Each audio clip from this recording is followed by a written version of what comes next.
Welcome to one more lecture on numerical analysis. In this lecture, we'll study Newton's forward differentiation formula. This formula is different from Newton's forward interpolation or Newton's backward interpolation formula because it's not an interpolation formula.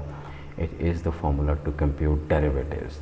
We have been computing derivatives since our college and school. For example, given the following function x squared plus 4x, if we are asked to compute its derivative f prime of x, which is equal to dy by dx or df of x over dx, it comes out to be 2. This power of x is reduced by 1 to x plus 4 times x. The derivative is 4, right?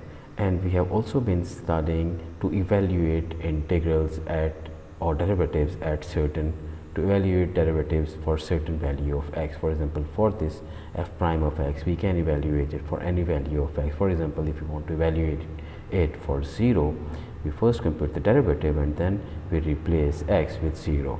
So if we do that, for this case it comes out to be 4, right? Why I have done this? Because next I am going to explain Newton's forward differentiation method based on a very simple formula and the data table that we have been studying before, right? Given this data table, any data table y naught, which is f prime of x naught, y prime naught, in fact it is y prime, in fact it is y prime, and this is f prime. It's a small mistake, now it is correct, is prime. So y prime or f prime of, for computed at any given value of x, is 1 over d, where d is the difference in the values of x in the data table. In this case it is 0.25, right, times del y, this del y, plus 1 by 2 times del squared y, plus 1 by 3 times del cube y minus f. So there are negative and or positive terms appearing in alternate. This positive term, then a negative term, then a positive, then a negative term. So that's the formula looks very simple. Given a data table x and y, we have to expand this for del y, del squared y, del cube y, del to the 4y, as we have been doing before, and we have to plug these values in here, and we have to find d, and d has to be the constant difference between the values of x. In this case is 0.25, right? So the formula is very simple and we plug these values, but before that let me correct a very small mistake, that it is prime, f prime of 0, right?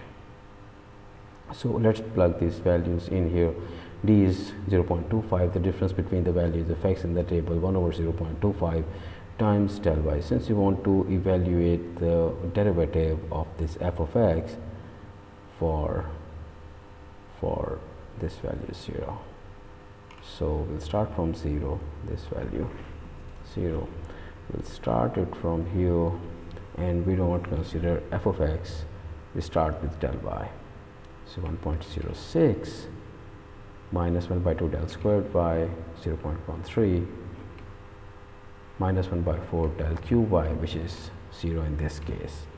So finally y prime or computed at 0, y prime computed at 0, it comes out to be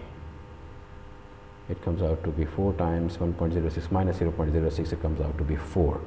So we reach to the correct solution. Why? Because this data table was generated from this expression x squared plus 4x.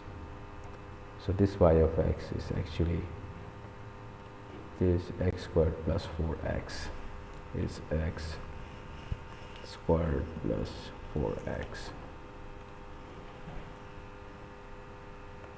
right? So this y is this x squared plus 4x, and now we have differentiated this with respect to x, and we have evaluated it at y is equal to, at x is equal to 0.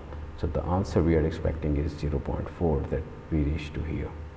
So let's see what the answer is 4.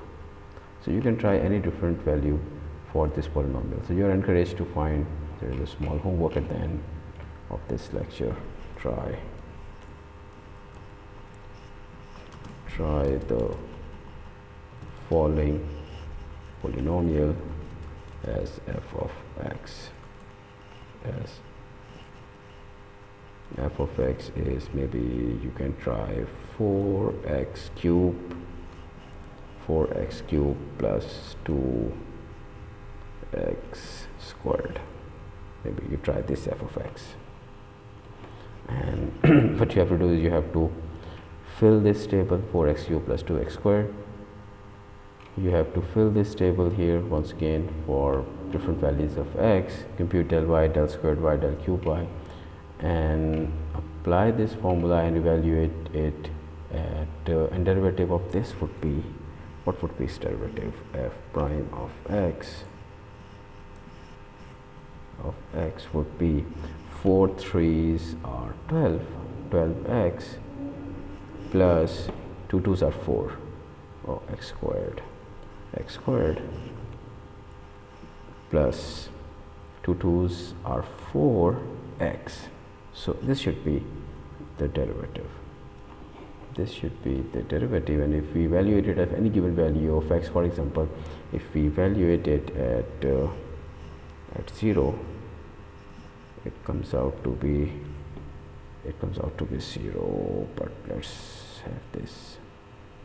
Maybe you can evaluate it at another value of x. For example, you evaluate it at 1.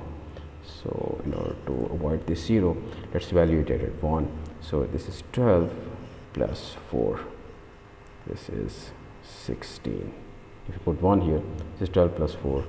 12 plus 4 is 16. So if you evaluate this integral, this derivative at 1, the answer is 16. So you have to verify this answer. So the homework is verify, start with f of x. So the homework is try the following polynomial, this polynomial, compute this and compute the derivative, and then complete the data table, and then finally apply the formula above to compute f prime computed at 1 using the formula f prime computed at 1, and your answer should be this 16, and your answer should be 16. So this is what I'm expecting. Let's start with this formula. We fill in this table, the whole table. Maybe you have 3 or 4 or 5 columns. Let it go as long as you get only one value in the last column, and you apply this formula, and you, instead of 0, put a 1 here, f prime of 1. And if you start, maybe you have this table going on after 1, even after 1, and if you evaluate it at 1, maybe you start it from 1 and then let it go. Okay, start it from 1. Instead of starting from 0, start it at 1, start it from 1 and then you go on, maybe with a difference of 0.25 or 0.5 of your convenience, and then you apply this formula and you should reach to this answer 16. Right, that's all for this lecture. Thank you.